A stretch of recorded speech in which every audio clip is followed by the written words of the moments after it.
Bueno,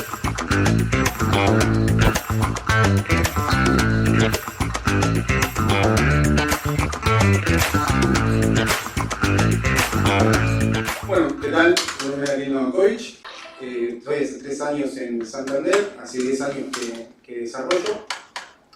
Y bueno, hoy vamos a hablar de Golang. Seguramente la mayoría debe haber escuchado hablar de Golang o conocen a alguien que trabaja con Golang. Lo curioso es que todavía suena como un lenguaje nuevo, cuando ya tiene muchos años en el mercado, ya tiene toda su historia, se lo puede considerar un lenguaje maduro. Y está muy presente en las empresas. En nuestra empresa en nuestro equipo tuvimos la oportunidad de aumentar el stack tecnológico. Nosotros veníamos trabajando con Java y elegimos probar desarrollar con Golang. En principio íbamos a hacer solamente una API para probar, como siempre se hace, testeas el lenguaje, una API sencilla, pero tuvimos la buena idea de directamente migrar una API ya existente de Java a Golang. Esto lo hicimos para poder hacer pruebas y comparar rendimiento. Y gracias a eso, estos son los resultados que tuvimos. Tuvimos un 50% menos de consumo de CPU, 15 veces menos memoria, que es un gran cambio, y se mejoraron los tiempos de respuestas en un 46%. Estos son resultados muy contundentes. Cuando estaba haciendo las pruebas me sorprendí mucho, por supuesto, y seguramente también a ustedes les debe sorprender. La idea de esta presentación es que justificar estos resultados hablando de las características del lenguaje. No solo nombrar, tiene compilación nativa, es bueno para sistemas distribuidos, o decir solamente que es eficiente. ¿Por qué es eficiente? Golang. Así que esta es la agenda que tenemos hoy. Vamos a ver rápidamente qué es Golang. Después vamos a los resultados de las pruebas para no quedarnos con unas burbujitas y unos números que puse yo a mano. Vamos a ver, les voy a contar cuáles fueron las pruebas que se hicieron, cuáles fueron los criterios. Vamos a ver un monitor donde veíamos los resultados de las pruebas y cómo sacamos los resultados finales. Luego vamos a hablar de Golang y lo vamos a dividir en dos partes. Por un lado, ahí vamos a hablar a full de las características de Golang, vamos a justificar todos estos resultados y después les quiero contar particularidades de Golang, compararlo con Java y cosas que me parecieron muy interesantes y que las quiero compartir. Y por último vamos a las preguntas. Así que, ¿qué es Golang? Golang es un lenguaje de programación de código abierto que fue creado en Google en el 2007. Fue lanzado oficialmente en el 2009. Nació con la idea de tener un lenguaje que sea eficiente, simple y que tenga un buen manejo de concurrencia. Es un lenguaje compilado, de tipado estático, como un buen lenguaje de backend. Es multiparadigma, soporta la programación estructurada, funcional y orientación a objetos. En objetos, bueno, es pseudo objetos porque le falta la herencia, así que tiene una patita floja, pero se las arregla para hacerlo de otra forma y es muy interesante. Y por último, la filosofía principal de Golang es ser minimalista, desde los inicios. Con esto quiere decir que tiene lo justo y necesario el lenguaje, lo justo para poder trabajar. La idea es que no crezca demasiado y que sea eficiente y simple. Así que bueno, pasamos a la parte aburrida y vamos de vuelta a los resultados de las pruebas. Una vez que ya migramos de Java a Golang y teníamos desplegado en nuestros ambientes de desarrollo tanto Java como Golang, nos aseguramos de asignar los mismos recursos a las dos APIs. La misma cantidad de procesador y la misma cantidad de memoria. Y lo que hicimos son pruebas de estrés. Para los que no conocen las pruebas de estrés, es simular una situación de carga de solicitudes en una aplicación. También se pueden dividir en pruebas de carga y demás, pero normalmente se les llaman pruebas de estrés. Entonces nosotros lo que simulamos fueron 600 solicitudes en un tiempo de 10 segundos. Y varios clientes conectándose. Lo mismo para Java y lo mismo para Golang.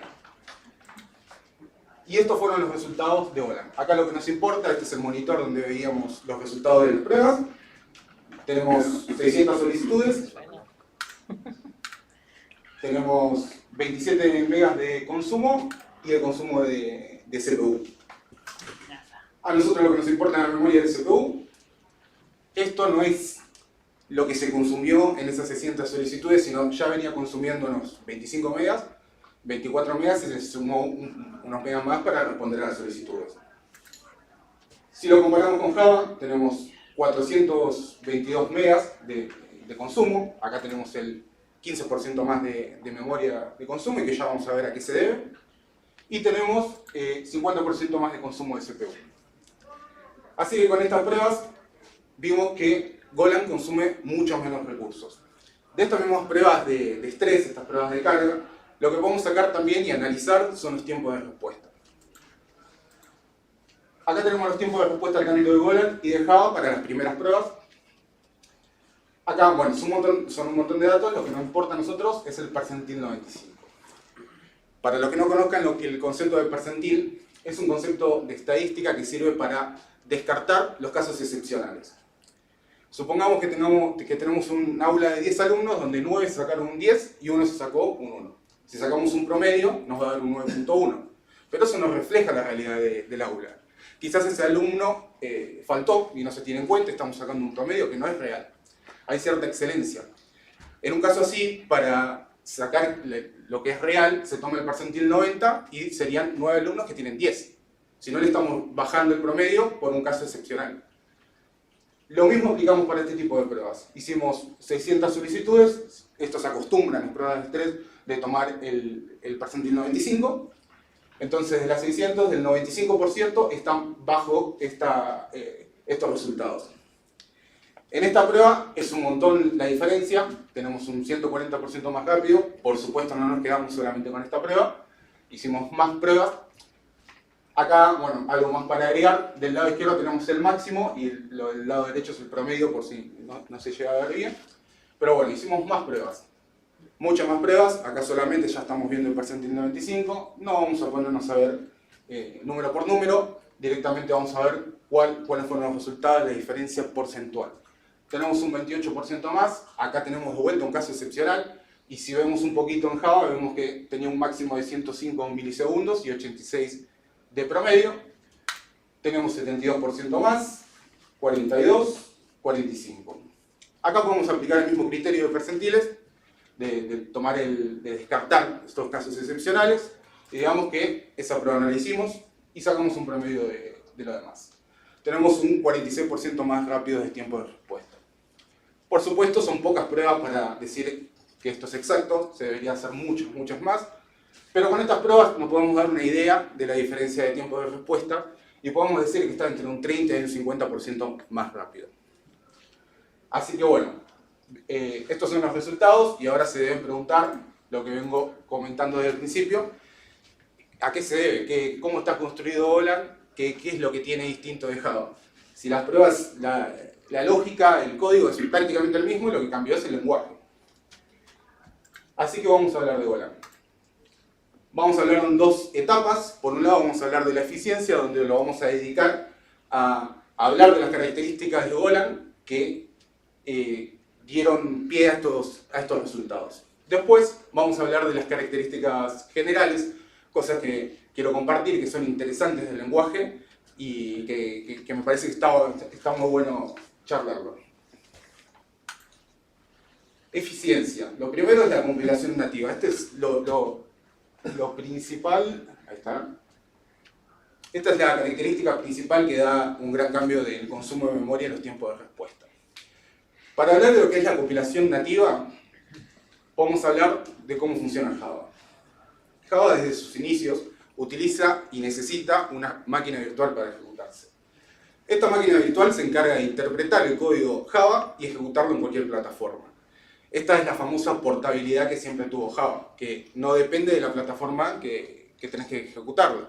Mientras la plataforma puede ejecutar una máquina virtual, vos podés ejecutar código Java. Esto que estoy comentando está graficado acá. El código Java se compila en bytecode, que es un código intermedio. Este es interpretado por la máquina virtual y se ejecuta en cualquier plataforma. Por supuesto, esto es muy costoso. Ejecutar una máquina virtual tenés que dedicarle procesador y memoria, y espacio en disco. Esto no lo hace Golang. Se saltea este paso y directamente compila a código nativo, a código máquina de la plataforma correspondiente. Y se pueden preguntar cuál es la contra de esto. Que si yo quiero ejecutar mi código Java en Linux o en Mac, tengo que hacer dos compilaciones distintas para cada una de las máquinas. Pero, hoy en día, con el auge de los sistemas distribuidos, de utilizar Docker y contenedores, ya no pasa este problema, no tenemos este problema. Lo que hacemos es compilarlo, ejecutarlo en un contenedor y directamente eso lo desplegamos en los ambientes de desarrollo, en los productivos. Entonces podemos decir que ya no es un problema eso. Y siguiendo en el mismo camino de Docker, los contenedores, no aclaré, para los que no conocen, quizás el tema de contenedores es parecido a la máquina virtual, pero mucho más liviano, no consume muy pocos recursos, le preparás todo el entorno para que tu código se pueda ejecutar ahí. Y esto dio pie mucho a los gestores de contenedores, a las arquitecturas distribuidas. Entonces estamos acostumbrados a trabajar de esta forma, de poner la aplicación en un contenedor. Este contenedor lo ponemos en un servidor. Nos empiezan a llegar solicitudes. Nos llegan más solicitudes y llega un punto que nos quedamos sin recursos de ese contenedor porque le estamos asignando procesador y memoria. Acá lo que se hace, entra un concepto que es escalar horizontalmente. Podemos escalar verticalmente y en este caso horizontalmente. Que lo que hacemos es replicar este contenedor, esta misma aplicación, varias veces. Ahí está. Para luego pasarle estas solicitudes. Y acá hacemos el famoso balanceo de carga. Entonces tenemos la flexibilidad de que si de golpe llegan muchas solicitudes, nosotros podemos responderlas a todas. Pero, para hacer esto hay un tiempo de inicio de estos contenedores. Y en ese tiempo de inicio, entre que te llegan de golpe muchas solicitudes, que no estás acostumbrado, de golpe entraron muchos usuarios a tu API, mientras se están iniciando, hay un tiempo muerto que se pueden perder solicitudes. Y si tu contenedor tarda más en iniciarse, tenés menos disponibilidad y empiezan a perderse las solicitudes. Entonces, hablando de compilación nativa de tiempos de inicio, hice una prueba y los tiempos de inicio, por lo menos de la aplicación que probamos nuestra, es de casi 2 minutos y en el caso de Golang, 52 segundos. Esto sin buscar hacerlo más rápido, es hacer sencillo la misma lógica de una aplicación pasarla a otra. No se intentó hacer que ande más rápido Golang, ni tampoco Java, por supuesto. Y acá es un claro ejemplo de cuando se habla de que Golang es bueno para arquitecturas distribuidas. Porque si se inicia más rápido, tenés más disponibilidad de la aplicación. Después hay más cositas para charlar, pero más generales. Tanto Java como Golang tienen un recolector de basura, o garbage collector. Este se encarga a nivel código de gestionar la memoria y de que no tengamos problemas de sobrecarga de memoria. El de Java nuevamente trabaja en la máquina virtual. El de Golang desde el principio se trató de hacer eficiente y trabaja en tiempo de ejecución. Y bueno, en fines prácticos termina siendo más rápido. El de Java lo que tiene es más configurable, es mucho más robusto. Yo personalmente nunca caí a configurarlo. Después simplicidad, suena raro, pero sí, al ser un lenguaje más simple y tener menos abstracciones, acá ganamos un par de milisegundos más. Es un código más sencillo, se ejecuta más rápido. Hoy, perdón, con todo lo que estábamos viendo, me aclaré que tanto lo de creo que sí, perdón, lo de la máquina virtual que ganamos consume menos memoria, consume mucha memoria y también tenés un paso más y también tenés tiempo de respuesta más lento. Con esto voy mencionando todos los puntos que van sumando un poquito más de consumo de memoria o suman a más tiempo de respuesta. Y por último, la concurrencia. Si bien en estas pruebas no se hizo uso de concurrencia y no probamos ni en Java ni en Golang, lo quiero mencionar porque esta es una de las características principales de Golang y de cómo nació. De cuando nació ya estaba pensando en eso. Cuando hablábamos de qué es Golang, había mencionado que querían algo que maneje muy bien la concurrencia. Es para mencionarlo, Java lo que tiene es que lo maneja con hilos del procesador.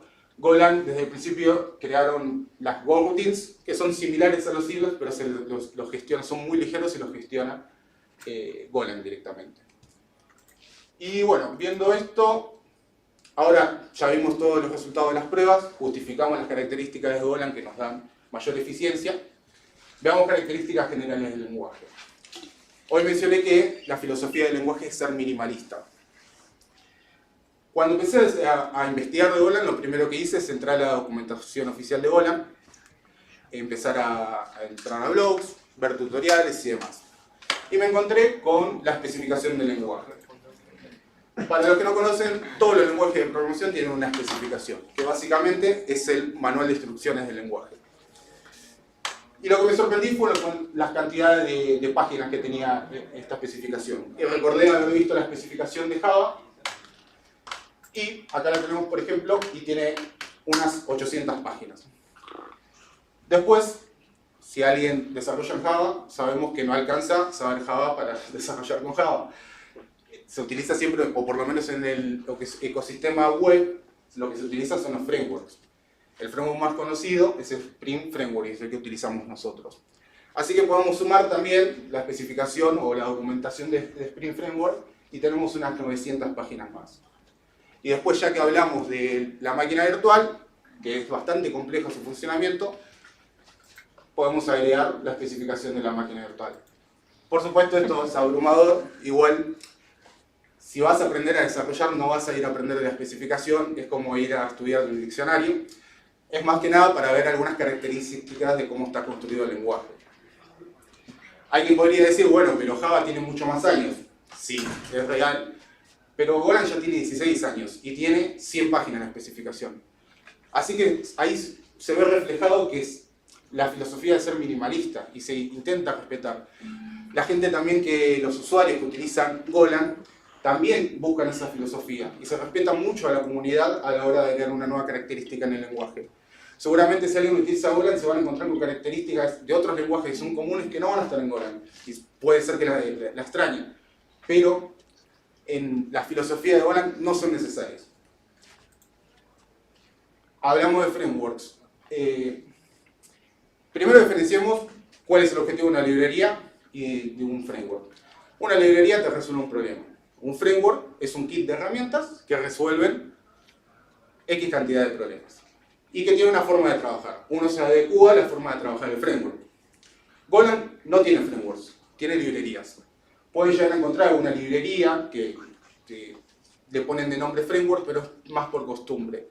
Resuelven cosas más pequeñas. Puedes tener una librería para test, una librería para gestión de solicitudes HTTP, o cosas más pequeñas. Entonces uno tiene más libertad de desarrollar. Si bien es un arma de doble filo, tiene sus pros y sus contras, está bueno agarrar un framework que ya tiene todo resuelto, pero está bueno también desarrollar como uno quiere, poder aplicar patrones de diseño o de arquitectura que uno quiere y resolver los puntos que son más complicados o es más sencillo usar una librería, usar una librería. Y después los reemplazas por otra librería si es necesario. Esto es un punto muy interesante de la diferencia entre Java y Golang.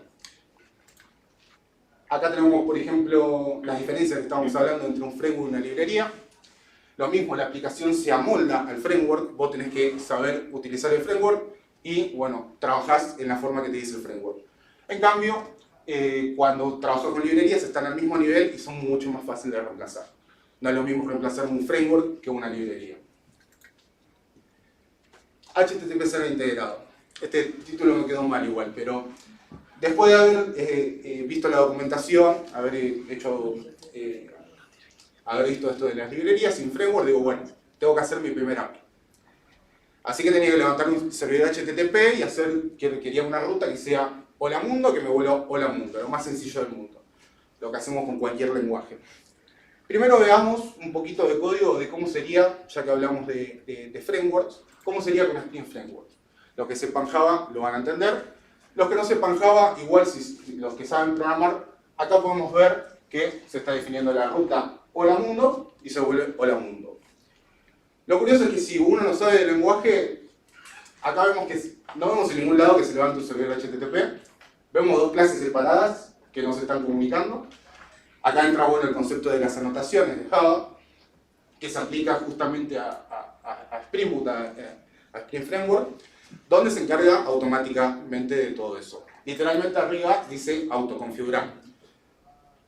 Esto está bueno, sencillo a la hora de desarrollar, cuando uno sabe cómo funcionan las cosas, es rápido, pero perdés control de las cosas que se están haciendo. Para las cosas sencillas está bueno, pero muchas veces desarrollando con un framework, cómo funciona el framework. Y esto para mí queda todo en magia oculta que no se sabe cómo funciona. Está bueno igual, tampoco le vamos a atacar tanto a Spring Framework, pero es para que vean la diferencia de cómo es trabajar con un framework y ahora Java sin framework. Es más intimidante el código, pero ya en la primera línea vemos que hay un HTTP server. Ahí nos calmamos y decimos, bueno, ahí se está levantando el servidor HTTP. E incluso se está poniendo en ese servidor la ruta, el comportamiento y demás.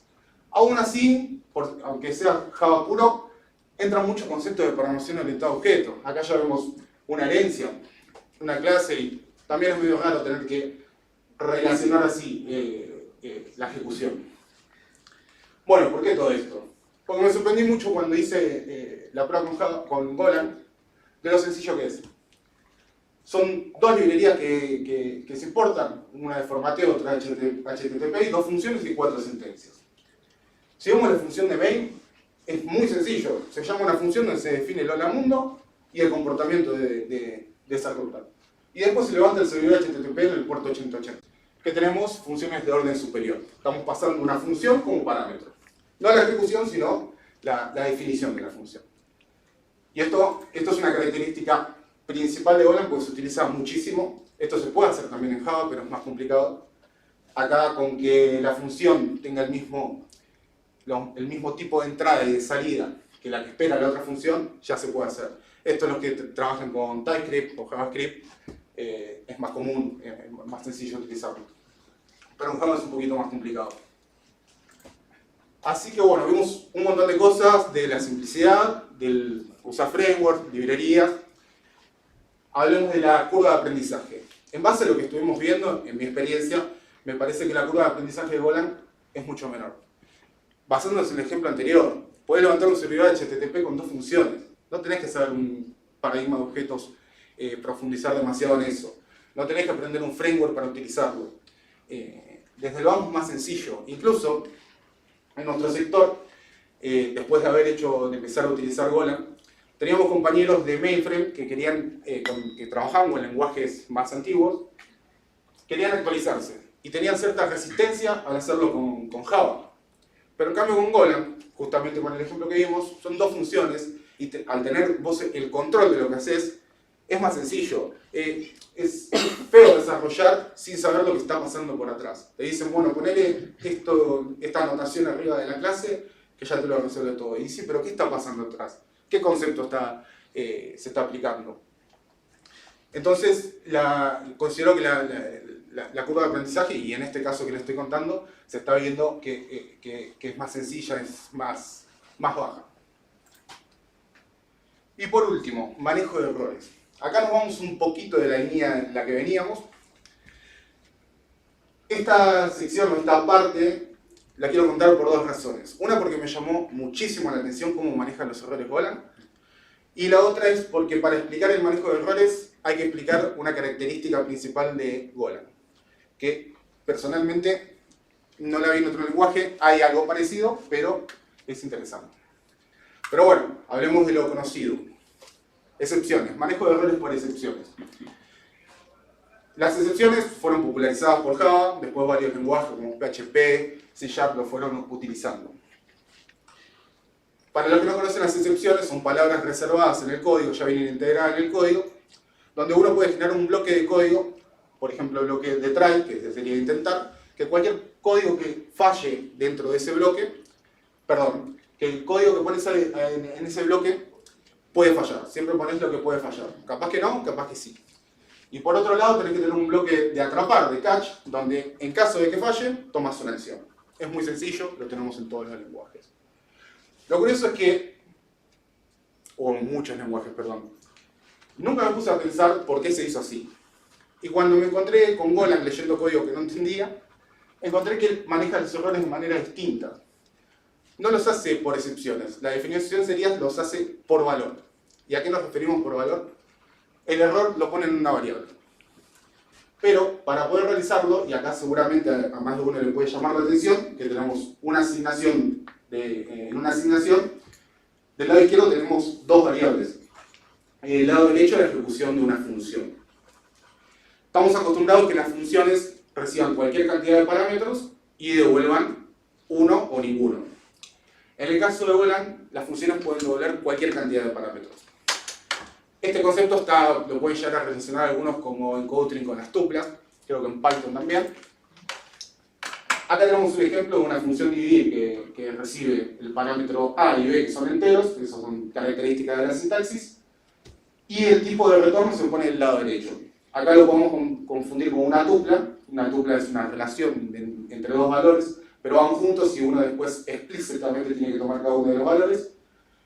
Después sacamos el cociente y el resto. Dos variables distintas, y devolvemos el cociente y el resto.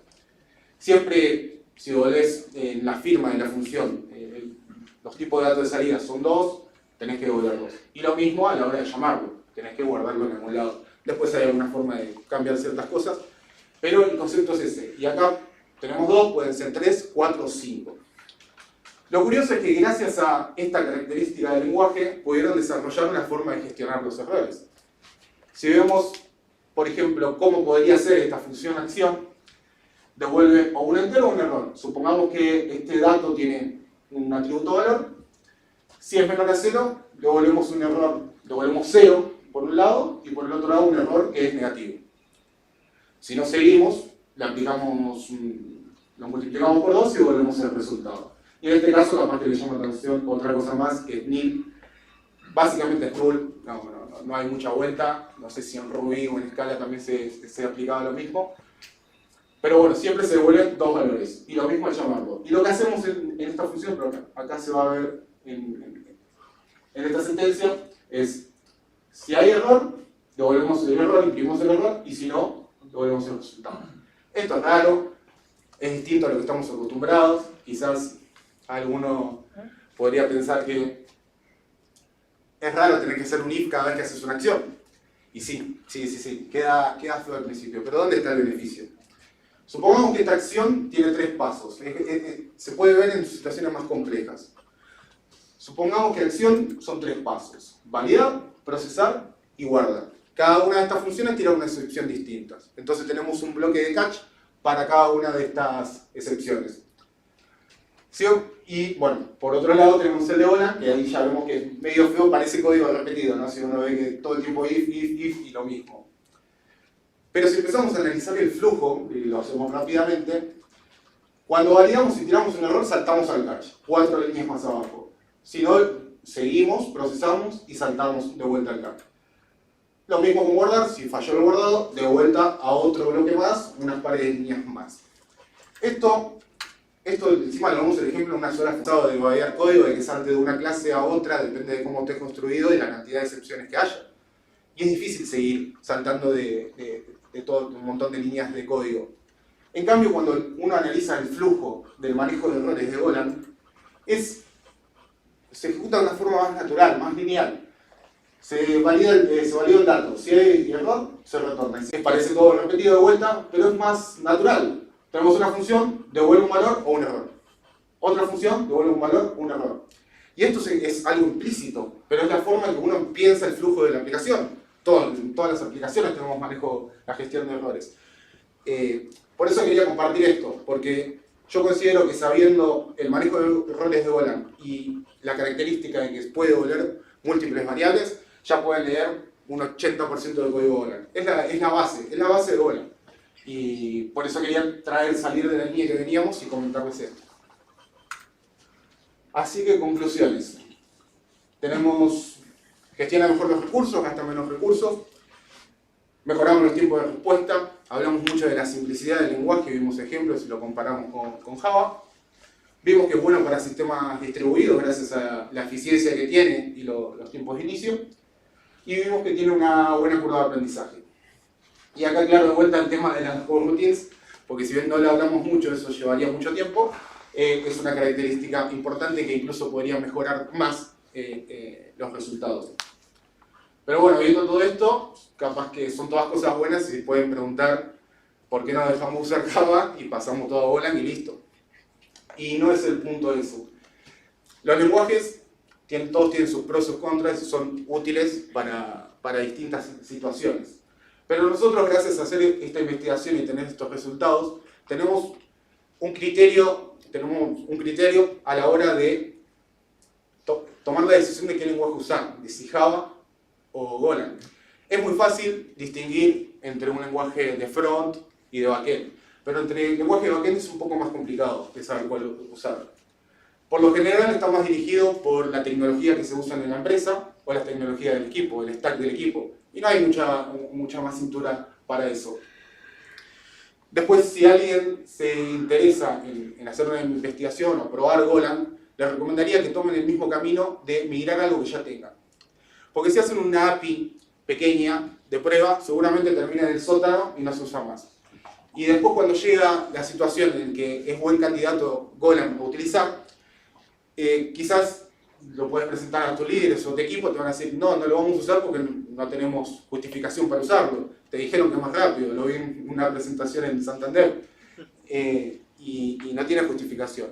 O se puede dar el caso que te digan que sí, y que sea una aplicación muy grande, un trabajo interesante, y el primer problema que te puedes encontrar son nuevos errores. Es una nueva tecnología, está construido de manera distinta y empezás a tener problemas. Y eso puede desanimar mucho. Pero, y seguramente van a decir, ¿por qué no lo hicimos Java? Si nada, mi compañero dijo que era rápido y lo estamos haciendo en Golang. Eso no nos pasa cuando trabajamos en nuestro stack. Cuando encontramos un problema nuevo, ¿qué hacemos? Intentamos resolver 5 días, 10 días, 20 días hasta que se resuelve, porque no podemos otro lenguaje. Se resuelve o se resuelve. Pero si uno está justificado y hizo pruebas y sabemos que es más rápido, consume menos recursos y que aplica para la necesidad que se tiene en ese momento, uno puede afrontar esos problemas de manera distinta porque sabe los beneficios que va a tener el lenguaje. Entonces es mucho más sencillo resolverlo y seguir. Y por último, o por otro lado, recomiendo para los que no lo quieren usar laboralmente, me pareció un lenguaje muy interesante para estudiarlo o probarlo académicamente. Está muy bueno y más para los que trabajan con frameworks.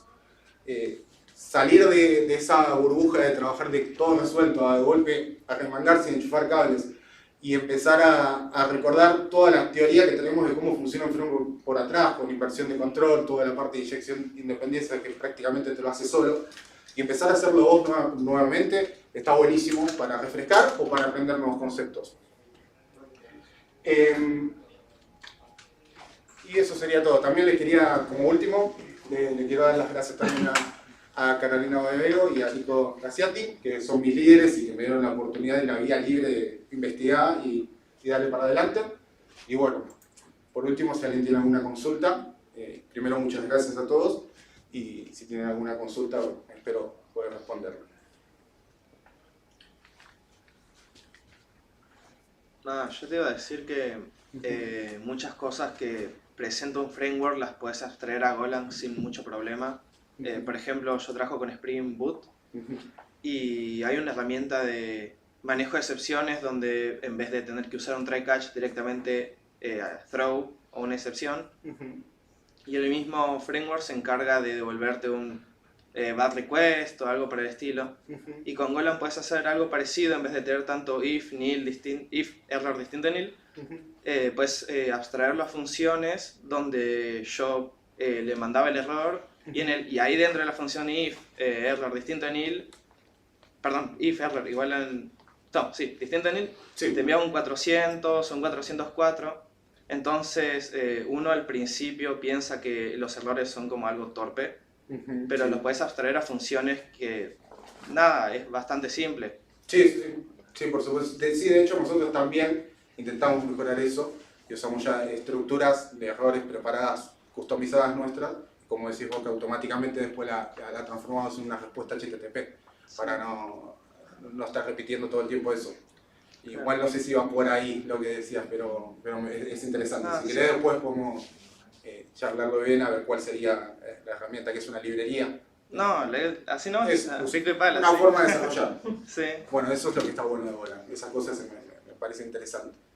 El mismo hecho de que los lenguajes tengan que tener palabras reservadas y bloques de código para manejar errores y que otros lo resuelvan solamente por una característica del lenguaje, como una variable más, a mí me parece excelente. Es muy interesante. ¿Alguna consultita más? Si no... ¿Qué tan pedido es el lenguaje actualmente? ¿Perdón? ¿Qué tan pedido es el lenguaje actualmente? Y sigue creciendo mucho. Ya tiene 16 años. Quizás capaz en Argentina está iniciando, pero hay muchas empresas que lo están utilizando. Una es Santander, yo trabajo en Santander y estamos comenzando a utilizarlo. y hay varias empresas conocidas que están arrancando con eso. Después, sin ir más lejos, estaba hablando con un ex compañero que trabaja en Riot Games, que seguramente todos lo conocen, y también están trabajando con Golang. Y está creciendo mucho, ya tiene muchos años. Es muy difícil decir, no, puede morir ya. Son 16 años que está, y se está utilizando un montón. Y yo haciendo unas pruebas, un desarrollador más, y teniendo estos resultados, yo creo que habría que empezar a hacer eso, a comprobarlo por uno mismo, no entrar a desarrollar por desarrollar, sino compararlo con el lenguaje que trabajamos y sacar resultados reales. Y ahí es tomar la confianza, porque estamos acostumbrados a usar lenguajes ultra corporativos como Java o .NET. Y esto es muy interesante. Sí. ¿Cuánto soporte hay en la web para este lenguaje? Hay un montón, hay mucha comunidad. Igual no es lo mismo que Java, por supuesto, pero hay muchísima comunidad, la gente hace librerías. Por lo general, la mayoría de las cosas, las necesidades que tuvimos, encontramos alguna librería. Después, bueno, no dio tiempo la charla. Una parte que no es tan buena de Golang es para tener una base de datos relacional con muchas relaciones. Los ORMs que utilizas en una librería no son tan potentes como los de Java. Eso es la realidad. Pero bueno, eso se aprende usándolo y de vuelta para tener más criterio de cuándo utilizarlo y cuándo no. ¿Otra más? Última. Sí, y después vamos allá. No, y después sacan versiones periódicamente nuevas o está como estancado el lenguaje. No, sí, eso está muy actualizado, todo el tiempo están agregando nuevas versiones, mejorando lo que ya hay. Como ya dije, no llevan años, ahora por ejemplo lo que son las generics no tiene y la comunidad lo está pidiendo, pero está bueno que se debata un montón antes de agregarlo al lenguaje. Hay varios lenguajes como .NET Framework 3.5 que era un monstruo con demasiadas cosas y tuvieron que decir, che, nos pasamos y crearon .NET Core. Y eso es un ejemplo de lo que pasa cuando agregas cosas que realmente no son necesarias en el lenguaje. Igual en la 1.20 agregaron los genéricos. Ah, ¿ya lo agregaron? Sí, bueno, no me enteré. Por eso sabía que lo estaban debatiendo, pero bueno, nosotros estuvimos trabajando con la 19. No. Sí. Estoy aprendiendo desarrollo full stack y quería saber qué rol tomaría Golang dentro del stack, básicamente. Estoy aprendiendo con React. Bien. Hoy en día se acostumbra mucho lo que es full stack a tener, no conectar directamente el front con las APIs.